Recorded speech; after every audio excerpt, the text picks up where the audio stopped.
Ja, hallo Freunde und herzlich willkommen zu einem neuen Video auf unserem Kanal. Mein Name ist Christian und ich habe natürlich Melanie wieder mit dabei, denn heute geht es hier um ein sehr wichtiges Thema, und zwar geht es heute um die Rheinwiesenlager, also bleibt dran. Als der Krieg am 8. Mai 1945 in Europa endete, begann für Hunderttausende deutsche Soldaten ein neues, ungewisses Kapitel. Viele von ihnen wollten in den letzten Kriegstagen nur noch eines: in westalliierte Gefangenschaft geraten und nicht in die Hände der Roten Armee. Also zogen ganze Einheiten nach Westen in der Hoffnung auf eine bessere Behandlung. Doch was sie dort erwartete, war oft ganz anders. Entlang des Rheins entstanden innerhalb weniger Wochen provisorische Massenlager für Hunderttausende Gefangene. Offene Felder, Stacheldraht, kaum Schutz vor Wetter und kaum Versorgung. Europa lag in Trümmern, die Infrastruktur war zerstört und plötzlich mussten riesige Menschenmengen versorgt werden. Die sogenannten Rheinwiesenlager wurden zu einem der umstrittensten Kapitel der Nachkriegszeit. Ein Ort zwischen Geschichte, Erinnerung und bis heute offenen Fragen.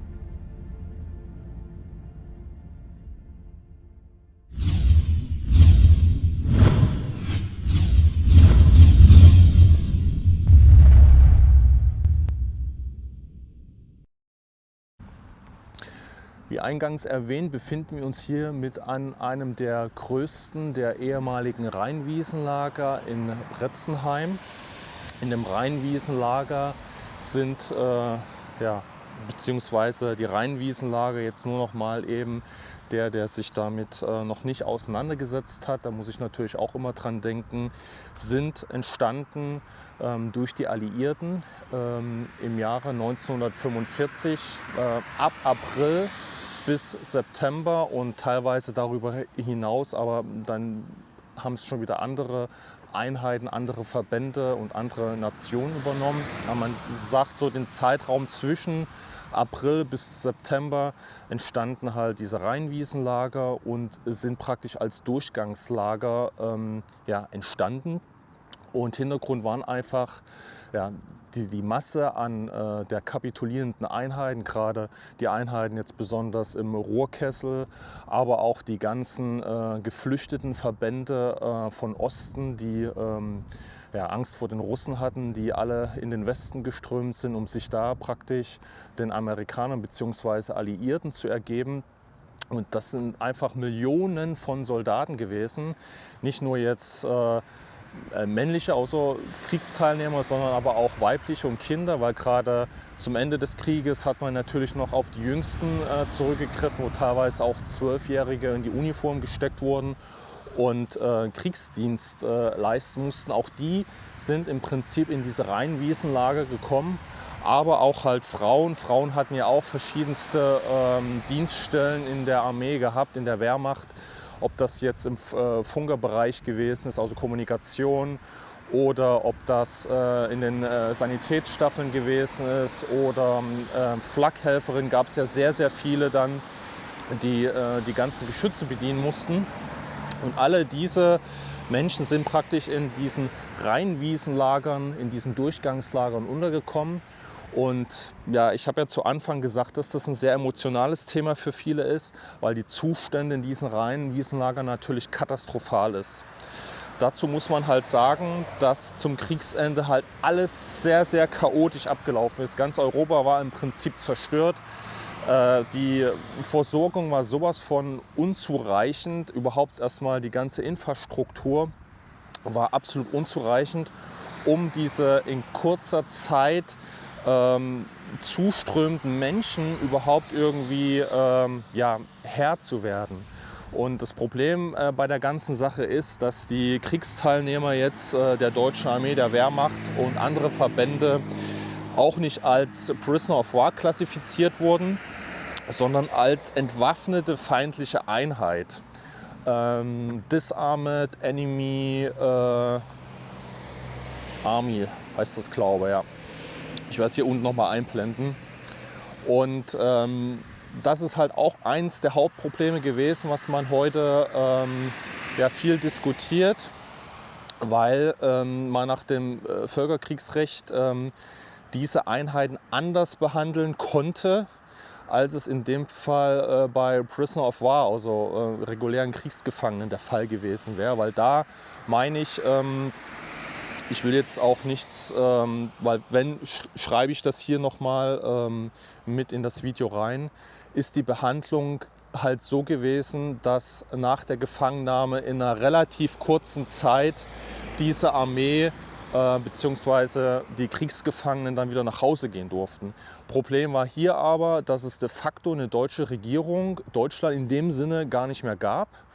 Und man auch irgendwo die Befürchtnis hatten, dass diese Massen an Kriegsteilnehmern dann auch frei sich da überall bewegen, und man wollte die zentral irgendwie packen und praktisch die Leute auch beobachten und nicht ihre Wege gehen lassen, um eventuell, dass sie sich wieder vielleicht neu zusammenschließen, weil es war ja überall bei den Leuten noch in den Köpfen drin, Widerstand zu leisten und so weiter. Und dass die sich eventuell irgendwie neu bewaffnen und vielleicht irgendwo wieder den Krieg noch zusätzlich verlängern. Und deshalb konnte man diese Menschen halt sehr lange dementsprechend festhalten. Die eigentliche Größe der Rheinwiesenlager wird oft erst auf Luftaufnahmen sichtbar. Allein in Remagen waren zeitweise rund 170.000 Gefangene untergebracht, in Sinzig bis zu 118.000. Insgesamt befanden sich in den 23 Lagern deutlich mehr als 1 Million Menschen. In den Rheinwiesenlagern spielten sich im Frühjahr 1945 Zustände ab, die heute kaum noch vorstellbar sind. Offene Felder, Stacheldraht, primitive Latrinen, kaum Schutz vor Regen und Kälte und eine völlig unzureichende Infrastruktur für solche Menschenmassen. In den ersten Wochen ging es für viele Gefangene nur ums nackte Überleben. Zeitweise mussten sich Dutzende Männer einen Brotlaib teilen. Sauberes Trinkwasser war zunächst kaum vorhanden. Wir wollen uns jetzt hier aber erstmal, bevor ich jetzt weiter ausführe, uns erstmal hier diese Gedenkstelle anschauen. Das soll mit einer der größten Gedenkstellen überhaupt sein, die man jetzt zum Thema Rheinwiesenlager jetzt hier finden kann. Und man hat jetzt hier noch eine große Tafel, wo im Prinzip das Ganze auch nochmal beschrieben ist. Und zwar das Ganze auch hier so den Beinamen Feld des Jammers, kann man sich halt gut vorstellen, weil zu den Umständen, wie die Menschen hier gehaust haben, komme ich dann auch gleich noch dazu. Ich lese euch das eben kurz vor. Ab April 1945 befand sich auf der gesamten Ackerfläche, wo wir uns jetzt hier gerade auch befinden, weil da hinten ist der Rhein, befand sich auf der gesamten Ackerfläche zwischen dieser Straße und den Weinbergen im Hintergrund ein von den Siegermächten errichtetes Gefangenenlager. Hier lagen zeitweilig 100.000 deutsche Gefangene unter freiem Himmel. Tausende von ihnen starben hier. 1949 wurde das Restlager aufgelöst. Im Jahr 1966 wurde all denen hier oder sonst in der Gefangenschaft Verstorbenen und im Krieg Gefallenen zum Gedächtnis dieses Mahnmal errichtet. Diese Ortsgemeinde Bretzenheim unterhält dieses Mahnmal. Dokumente, Gegenstände und Erlebnisberichte nimmt die Ortsgemeinde gerne entgegen. Also wir haben hier, wie gesagt, eine große Tafel, die hier an diese Situation 1945 erinnert. Und wir haben gerade gelesen, dass das sogar noch bis 1949 hier weiter betrieben wurde, das Lager, unter den verschiedenen Nationalitäten. Wie gesagt, nach den Amerikanern haben britische und französische Einheiten diese Lager übernommen. Hier der Verband der Heimkehr Deutschlands, dem Vorkämpfer für Freiheit der Kriegsgefangenen zweier Weltkriege, dem Mittler Versöhnung zwischen ehemaligen Gegnern. 1985 Wilhelm Freiherrn, das kann ich nicht, Lersner, 1967.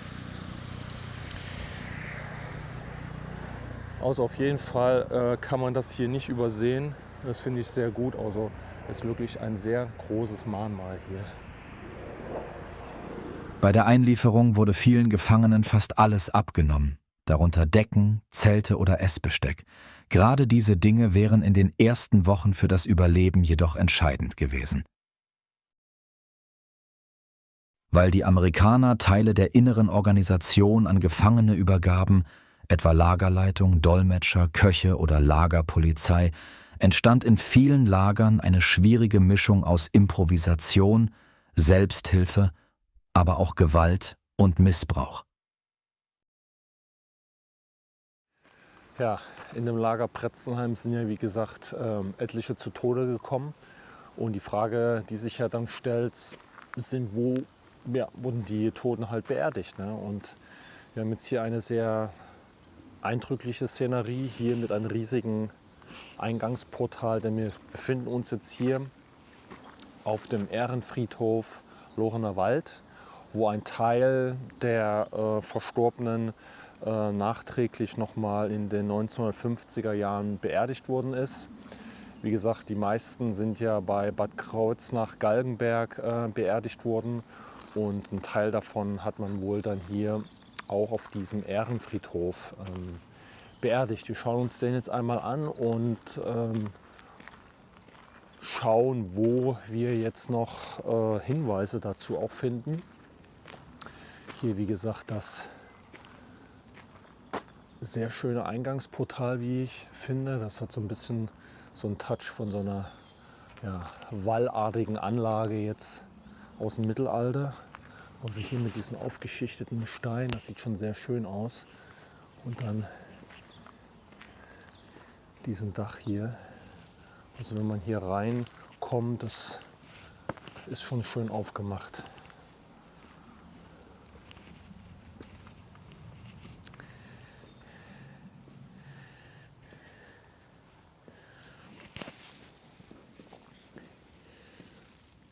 Und hier hat man gleich im Eingangsportal direkt so eine schöne Intarsie, so einen schönen Stein mit dem Eichenlaubkranz 1939, 1945, dass man sofort weiß, für was das Ganze hier gedacht ist. Und hier ist man jetzt auch noch mal in dem ganzen Bau. Hier gedenkt man dem Ganzen auch.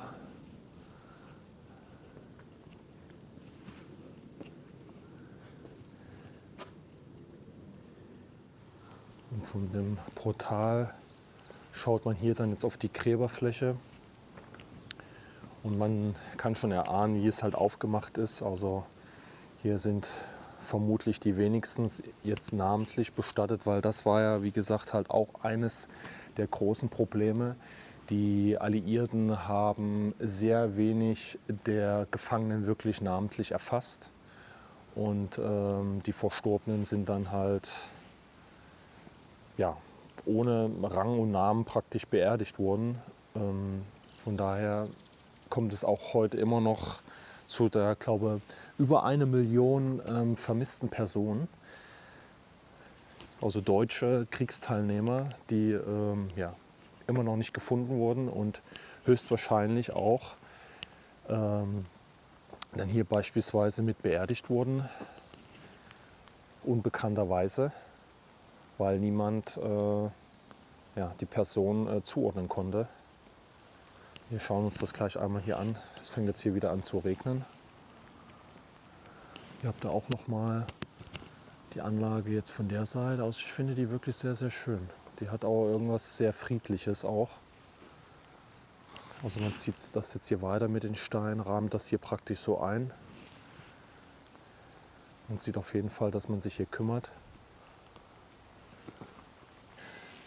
Ja, wenn man die Grabsteine jetzt hier abschreitet, da kann man auch immer wieder erkennen, dass das Sterbedatum nämlich 1945 ist. Das ist jetzt hier bei den ersten Reihen, die wir jetzt hier durchschreiten, immer wieder der Fall. Und das ist halt schon so der Hinweis, obwohl es jetzt hier nicht wirklich konkret steht, dass das jetzt Verstorbene sind von den Rheinwiesenlagern. die 45 bis September offiziell gingen und danach weiter noch benutzt wurden unter anderen Namen und so weiter und von anderen Nationen. Aber, oh, muss man hier die Kamera wieder ein bisschen sauber machen. Typisches Wetter wieder für uns, ne? Aber auch gerade jetzt, sage ich mal, jetzt nochmal, um zurückzukommen auf die Situation auf den Rheinwiesenlagern. Wir haben jetzt, sage ich mal, Ende März, Anfang April. Das ist genau der Zeitpunkt, wo sich diese Menschen damals 45 auf den Rheinwiesen oder in diesen Rheinwiesenlagern befanden. Und wenn ich mir jetzt vorstelle, ich müsste da jetzt, und hier geht es noch, weil man hier, sage ich mal, in so einer Schneise jetzt hier ist, in dem Friedhof, wo man von allen Seiten jetzt ansteigendes Gelände hat und vielleicht noch geschützter ist, aber auf der Rheinwiesen ist man ja ringsrum dem Ganzen halt ausgesetzt. Wenn ich mir jetzt vorstelle, ich musste jetzt nur 24 Stunden einfach da irgendwo rumvegetieren, alleine das würde mir schon reichen. Und dann sieht man halt mal wieder, was für Situationen der Mensch im Zweiten Weltkrieg ausgesetzt gewesen ist.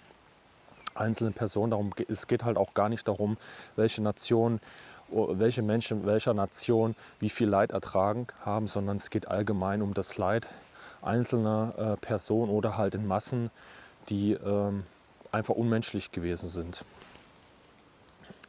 Und das zeigt es heute nochmal bei so einem Wetter. Man versinkt jetzt da in dem Schlamm auf den Rheinwiesen und muss einfach abwarten, hat auch noch nicht einmal eine Information, wie lange man da halt bleibt, also praktisch eine Ungewissheit, wie lange man dem Ganzen ausgesetzt ist. Ne? Das darf man auch nicht vergessen. Wenn man jetzt wüsste, okay, ich bin jetzt hier eine Woche, ich muss irgendwie versuchen, die Woche durchzuhalten unter den widrigsten Bedingungen und danach geht es mir halt besser, aber auch das weiß man nicht. Ne?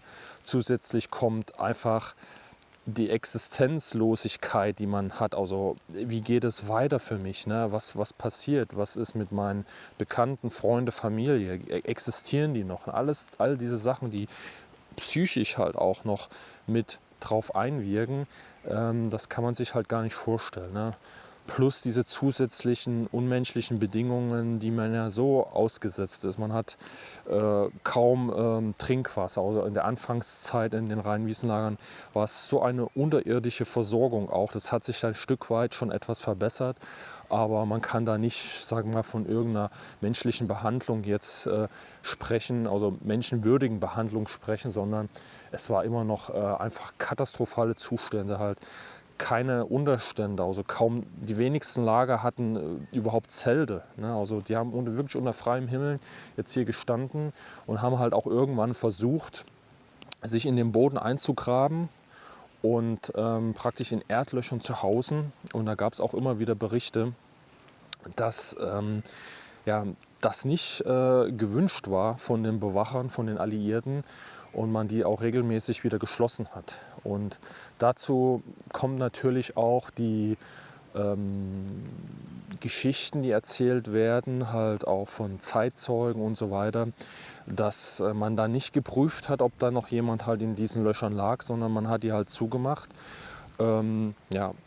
Was das Ganze halt emotional weiter Öl ins Feuer gießen lässt, weil es dann nicht geklärt ist, wie viele Menschen liegen da vielleicht noch. Ne? Weil es ist alles so ein bisschen sehr schlecht dokumentiert, auch von alliierter Seite. So, ich muss immer gucken, tut mir leid, ich muss hier immer zwischendurch einmal die Kamera sauber machen. Aber es soll heute einfach nochmal darum gehen, das jetzt nicht zu vergleichen. Das kann man auch nicht, wie die Behandlung in KZs gewesen ist und wie die Behandlung jetzt in Rheinwiesenlagern ist. Das Rheinwiesenlager ist ja auch ein Konstrukt, ein Ereignis, was ja daraus mit resultiert ist.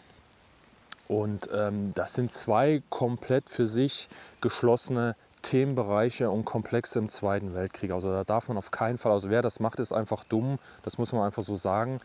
Man kann jetzt nicht Opferzahlen oder Behandlungen der Rheinwiesenlager gleichsetzen mit Opfern und der Massenvernichtung über Jahre in Konzentrationslagern. Das funktioniert nicht.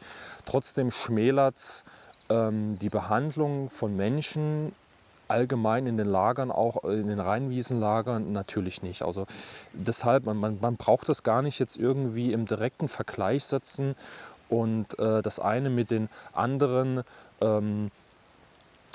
ja, versuchen zu erklären. Das funktioniert nicht. Also das muss man klar voneinander differenzieren und darum geht es heute auch nicht, sondern es geht halt wirklich um die Menschen und das Lagersystem auf den Rheinwiesen. Das möchte ich einfach nochmal betonen. Die Bewachung übernahmen keine speziell ausgebildeten Gefängniseinheiten, sondern reguläre Soldaten. Je nach Persönlichkeit bedeutete das Gleichgültigkeit, Härte oder gelegentlich auch menschliches Verhalten. Also zwischendurch sind hier immer noch einmal größere Grabsteine, die man hier gesetzt hat, um das ja, ein bisschen halt auch ja, eine gewisse Atmosphäre von dem Ganzen. Es wirkt natürlich anders, als wenn man jetzt hier nur die schmalen wie Blumenbeete, sage ich jetzt mal, und dann nur diese kleinen Plaketten hat. Das wirkt dann nochmal anders, wenn man diese großen Grabsteine zwischendurch sieht. Und wie gesagt, hier sind immer wieder, also ich habe jetzt nur einmal das Jahr 1942 gesehen, ansonsten hier durchgängig das Jahr 45. Aber wie viele Verstorbene der Rheinwiesenlager jetzt hier wirklich liegen, das kann ich jetzt nicht mit Sicherheit bestimmen. Weil, wie gesagt, diese Opferzahlen der Rheinwiesenlager, die gehen halt sehr stark auseinander, weil die Alliierten das, wie gesagt, nicht dokumentiert haben. Also nicht so, dass man da jetzt irgendwelche sauberen Zahlen, ja, wobei ich mich auch immer schwer tue mit irgendwelchen Statistiken und Zahlen, wenn es um Menschenleben geht. Aber man muss es erstmal darauf runterbrechen, dass die Alliierten das ungefähr ja, zwischen 3000 und 4000 angegeben haben. Die Deutschen dann nochmal 1000 on top. Aber jetzt in den aktuellen Nachforschungen kommt man da auf Zahlen bis zu 20.000.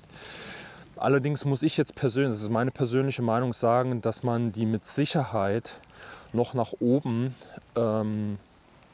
ziehen muss, diese Zahlen, weil alleine jetzt in Prenzlheim, wo wir jetzt gewesen sind, da waren fast 120.000 Gefangene und 750.000 Gefangene haben dieses Lager allgemein durchlaufen. So, und das war mit eines der größten Lager. Dann ist noch bei Remagen, da kommen wir dann auch noch dazu, auch noch ein größeres Lager oder 2 Lager gewesen, wo die Zahlen bis zu 300.000 Inhaftierte gewesen ist. Also noch mal höher. Und wie gesagt, die Menschen kamen schon mit traumatischen Erlebnissen in die Lager, zusätzlich noch verletzt, weil es waren ja Kriegsteilnehmer, haben schon irgendwelche Kämpfe durchgemacht oder auf dem Weg dahin wurden sie verletzt und haben ja praktisch keine vernünftige Versorgung gehabt, dass da sich jetzt irgendwie flächendeckend Ärzte, Sanitäter oder was auch immer drum gekümmert haben. Haben auch allgemeine Erkrankungen gehabt, also Tuberkulose, Ruhr. Und gerade wenn man ja viele Menschen eng beieinander einfärscht, verbreiten sich solche Krankheiten natürlich wie ein Lauffeuer. Und das hat gerade auch zu den Anfängen zu massiven Verlusten geführt. Also viele sind dann direkt verstorben und Augenzeugenberichte sprechen auch davon, dass dann wirklich täglich vor den Lagern LKWs gehalten haben, um ja, die Leichen halt abzutransportieren. Und ja, nicht immer ist halt klar, oder darüber wird heute zum Teil noch geschwiegen, wo überall dann Menschen aus diesen Lagern halt beigesetzt wurden. Ne? Es gab halt gerade bei dem Lager Prenzlheim einen ehemaligen Bundeswehrangehörigen, Otto Schmidt, der in den 80er Jahren, ich glaube 1985, da selbstständig Grabungen lostreten wollte, auch zum Teil gemacht hat. Die wurden dann aber eingestellt, weil es natürlich vom Gesetzgeber her verboten wurde, weil das Ganze natürlich dann auch als Boden- bzw. Kulturdenkmal eingestuft wurde und man da keine Grabungen, die jetzt nicht von der Denkmalschutzbehörde und so weiter ins Leben gerufen wurden, durchführen durfte. Da gab es eine lange oder über Jahre intensive gerichtliche Auseinandersetzungen, die natürlich auch Geld gekostet haben, und irgendwann hat dieser Otto Schmidt dann auch aufgegeben. Hintergrund von dem Ganzen war halt die Situation, dass Bauern auf diesen Ackerflächen, die ja im Nachgang wieder bewirtschaftet wurden, immer wieder deutsche Erkennungsmarken und so weiter gefunden haben. Und man halt auch davon ausging oder es halt viel überliefert wurde, dass die Gefangenen in diese Latringruben, die man ausgehoben hat, an den Rändern auch von den Lagern, was auch so ein bisschen unmenschlich ist, weil man von außen von den Lagern praktisch direkt sehen kann, wie jemand seine Notdurft verrichtet. Schon alleine diese Tatsache ist ja schon unmenschlich. Und viele halt davon gesprochen haben, nachts, wenn irgendjemand seine Notdurft verrichten musste, ist er halt nicht mehr wiedergekommen. Ne? Und man geht davon aus, weil diese Gruben auch sehr tief waren, dass die Leute halt wirklich da reingefallen sind und einfach nicht mehr rausgekommen sind. So. Und auch allgemein in dem Schlamm, teilweise in den Löchern halt, nicht mehr hochgekommen sind und praktisch da in der Scheiße auf gut Deutsch umgekommen sind. Und man hat die auch nicht mehr geborgen. Und man wollte halt in diesen Bereich der Latrinen halt nachschauen, ob da halt menschliche Überreste geborgen werden können. Aber das hat man dann verhindert, beziehungsweise später gab es nochmal von öffentlicher Seite auch dazu nochmal Nachforschungen in einem begrenzten Rahmen. Aber ich meine, da hat man auch nichts mehr weiter gefunden. Melanie hat hier, währenddessen ich hier erzählt habe, auch zwischendurch schon mal sich das näher hier angeschaut. Also hier haben wir auch, wie gesagt, immer wieder den Hinweis unbekannt. Aber auch, sagt Melanie, viele sehr junge Menschen. Einer war 17, sagte Melanie, der Jüngste. Aber auch viele Ältere, also um die 50 herum. Dass man halt wirklich davon ausgehen kann, dass das so Einheiten auch Hitlerjugend, Volkssturm und so weiter, ne, dass das gerade natürlich diese Menschen eher dahin gerafft hat, weil aufgrund ihres Alters anfälliger einfach gewesen sind.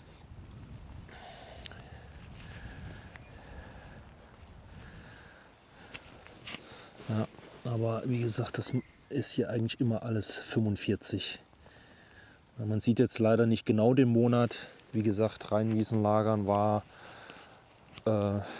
April 45 bis September 45. Aber das Lagersystem ging ja noch eine ganze Zeit lang weiter. Wurde halt noch von anderen Nationen fortgeführt. Beispielsweise die Franzosen, die es dann halt auch zum Teil zum Arbeitslager umgewandelt haben. Also wo die Menschen noch länger in diesem Lagersystem halt gewesen sind. Bis heute sind die Todeszahlen in den Rheinwiesenlagern nicht abschließend geklärt. Je nach Quelle reichen die Angaben von wenigen tausend bis zu deutlich höheren Schätzungen. Gerade deshalb ist das Thema bis heute umstritten. Gesichert ist, in den Rheinwiesenlagern starben Gefangene an Hunger, Krankheit, Entkräftung und den katastrophalen Bedingungen. Umstritten bleibt bis heute vor allem die genaue Zahl. So, ich möchte euch jetzt hier nochmal einen weiteren Standort zeigen eines Rheinwiesenlagers, weil wie gesagt, es gab ja mehrere Rheinwiesenlager, die entstanden sind. Ich glaube 12 oder 13 gab es mindestens an diesen Lagern. Und hier hat man jetzt nochmal in der Gemeinde Heidesheim den Ganzen hier gedacht. Hier an der Kreuzung auch wieder leider ein bisschen sehr versteckt. Aber ja, da wo halt letztendlich auch irgendwo das Lager stande, von daher, gut, relativ unscheinbar trotzdem das Denkmal, aber noch mit eines der größeren, die man vor Ort sehen kann. Ich lese euch mal eben kurz vor, was hier auf dieser Plakette steht. Dieser Stein wurde errichtet zum Gedenken an das Rheinwiesenlager in Heidesheim. Dort waren in den Monaten Mai bis Juli, also relativ kurz hier in dem Fall, 45 ca. 80.000 deutsche Kriegsgefangene unter freiem Himmel interniert. Viele von ihnen starben, ihr Gedenken wir in Ehrfurcht und Trauer. Also auch hier ist wieder stark zu erkennen auch das Problem mit den Zahlen, was bis heute ja immer noch für viel Unmut bei denjenigen sorgt, die auch unmittelbar familiär beispielsweise damit konfrontiert gewesen sind, dass so viele verschiedene Zahlen, auch was die Toten anbelangt, die Verstorbenen, dass das so stark variiert, weil man einfach nicht richtig das dokumentiert hat und es halt da immer wieder zu widersprüchlichen Angaben gibt. Also mehrere Autoren, wie beispielsweise James Buck, der schon 1989, ist ein Kanadier, sich diesem Thema verschrieben hatte, hat er ja sehr stark damit verschiedensten Zahlen jongliert. Fakt ist aber, dass über 1,2 Millionen Soldaten bzw. Angehörige der Wehrmacht und der entsprechenden Streitkräfte halt interniert gewesen sind. Und ihr dürft halt diesen Zahlen da jetzt nicht diese extreme Wertigkeit halt zusprechen, weil die, wie gesagt, halt sehr stark variieren. Aber meiner Meinung nach macht es halt keinen Unterschied, ob das jetzt mehrere Zehntausende oder sogar Hunderttausende in dem Fall gewesen sind. Es schmälert ja nicht das Leid, was ja auch in diesen Lagern stattgefunden hat. Ich habe jetzt hier noch mal eben gesehen, was hier ganz interessant ist, weil man das auch kaum irgendwo sieht. Wie jetzt hier zum Beispiel diese Struktur von diesem Rheinwiesenlager in Heidesheim halt aufgebaut ist. Man hat jetzt hier noch einen Teil der Gemeinde hier, die man hier sieht. Hier ist die A60 und hier ist der Standort, wo wir uns befinden. Und hier ist praktisch das riesige Rheinwiesenlager, wo 65.000 bis 80.000 Internierte gewesen sind. Und da gucken wir im Prinzip von hier aus jetzt drauf, soweit das hier überhaupt möglich ist. Also in diese Richtung war im Prinzip dieses Lager dann. Selbst Historiker, die die Zustände in den Lagern klar als schwere Misshandlung bewerten, widersprachen Buck extremen Opferzahlen deutlich. Die harsche Behandlung wurde bestätigt, die Millionenthese jedoch nicht. So, wir befinden uns jetzt hier an der letzten Station unserer Reise. Wir sind jetzt hier an dem ehemaligen Platz angekommen des Rheinwiesenlagers Remagen, also zwischen Remagen und Sinsing. Und hier ist im Prinzip eine Kapelle errichtet. Die Schwarze Madonna von Remagen, die ist auch da drin, das werden wir uns gleich nochmal anschauen. Und ich kann jetzt auch gleich mal hier an diese Gedenkstelle gehen, an diese Tafel. Hier steht auch nochmal der Hintergrund. Die Schwarze Madonna von Remagen wurde in den Kriegsgefangenenlager, das sich hier befand, aus dem Lehm dieser Erde, die man Goldene Meile nennt, von dem Lagerinsassen Professor Adolf Wamper geschaffen. Er schenkte sie dem damaligen Pfarrer von Kripp, Dr. Wilhelm Keller, der vieles getan hat, die große Not der Lagerinsassen ein wenig zu lindern. Nachdem die Madonna jahrzehntelang im Pfarrerhaus weitgehend unbeachtet aufbewahrt worden war, wurde der Bürgermeister von Remagen, Hans-Peter Kürten, auf sie aufmerksam. Aufgrund seiner Initiative wurde durch eine einmalige Spendenaktion vor allem der ehemaligen Kriegsgefangenen mit der Hilfe der Stadt Remagen und des Landes Rheinland-Pfalz sowie anderer Bundesländer von dem Architekten Diplom-Ingenieur Kurt Kleefisch, dem Statiker und ehemaligen Lagerinsassen Diplom-Ingenieur Paul Otto Pickel und dem Bauleiter Bauingenieur Hans Metzler diese Kapelle entworfen und gebaut. Somit erhielt die Schwarze Madonna von Remagen an der Stelle ihrer Entstehung ihre endgültige Heimatstadt. Ja, hier auch an dieser Stelle, direkt am Boden im Zentrum von der Kapelle, ist hier nochmal ein schöner Stein, wo entsprechend nochmal darauf hingewiesen wird, was hier passiert ist. Ich lese es mal eben kurz vor.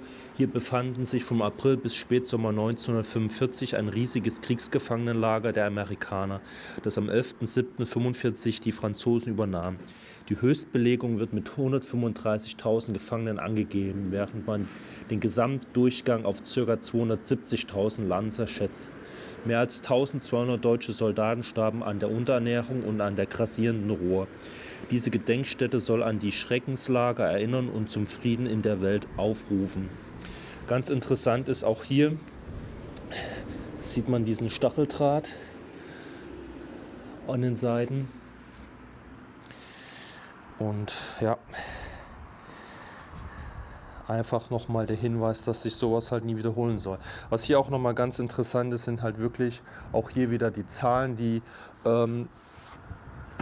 einfach wieder nicht klar sind. Auch heute haben wir nochmal Nachrecherchen auf unserer Tour nochmal Zahlen bis zu 40.000 gelesen, die hier also in Summe von den ganzen Lagern ums Leben gekommen sind. Auch hier spricht man jetzt von einem Durchgang von 270.000 Angehörigen der Wehrmacht oder der kämpfenden Truppe. Aber ich habe da auch was von 300.000 gelesen. Also das schwankt so stark. Also wenn man so eine Lücke hat von, wenn man jetzt die Sterberate ansieht, von 4.000 bis zu 40.000, dann das ist halt, ne? Und das macht halt die Leute, finde ich, oder ich kann mir vorstellen, dass das halt die Leute so wütend macht, die sich mit der Thematik beschäftigen, dass ja, das einfach so nicht so richtig sauber aufgeklärt ist, ne? Also ich meine, das will ich jetzt eigentlich nicht machen, habe ich auch zu Anfang gesagt, aber wenn man jetzt zu Massakern oder Konzentrationslagern sieht, wie die Forschung ist, ne? Und ich meine, das Rheinwiesenlager, das ist eigentlich im Verhältnis dazu ein kleiner Bruchteil, und warum von der alliierten Seite da wenig gemacht wurde, um das sauber aufzuklären, oder warum man die Menschen nicht richtig erfasst hat, und ob es wirklich halt auch so ein komplettes Unvermögen ist. Ich weiß nicht, wie ihr dazu steht oder ob ihr euch halt damit auseinandergesetzt habt, ob es wirklich so ein komplettes Unvermögen der Alliierten, vorrangig der US-Amerikaner gewesen ist, diese Leute, die Gefangenen halt zu versorgen. Das weiß ich jetzt nicht, das kann ich nicht beurteilen. Ich kann halt nur beurteilen, dass nach der Sachlage, nach den Informationen, nach dem Krieg alles chaotisch war. Also die Strukturen waren ja komplett zerstört. Und ich glaube, das eine kam halt auf den anderen. Und letztendlich, wie bei allen anderen Sachen auch im Zweiten Weltkrieg, die passiert sind, hat letztendlich der Mensch selber darunter gelitten. Und es ist halt auch für uns immer wieder wichtig, gerade bei solchen Videos zu so einer Sachlage, zu so einem Thema, dass ihr versteht, dass keine Nation oder kein Kontrahent in dem Konflikt irgendwas wirklich davon hat, ne? Also so oder so, egal welche Nation, die Menschen leiden darunter. Ob es jetzt Russen, Deutsche, Alliierte sind, das spielt letztendlich keine Rolle, ne? Also der Mensch, der es verursacht, leidet selbst darunter. Und das Einzige, was man, glaube ich, versuchen kann in so einem Konflikt, wenn er halt nicht vermeidbar ist, dass man versucht, weiter Mensch zu bleiben. Aber ob das halt so einfach ist, das weiß ich nicht. Ich denke mal, das sind Extremsituationen über die ganzen Jahre hinweg, die man ausgesetzt war. Und viele Handlungen, die der Mensch irgendwo gemacht hat, auch gewisserweise irgendwo instinktiv gewesen sind.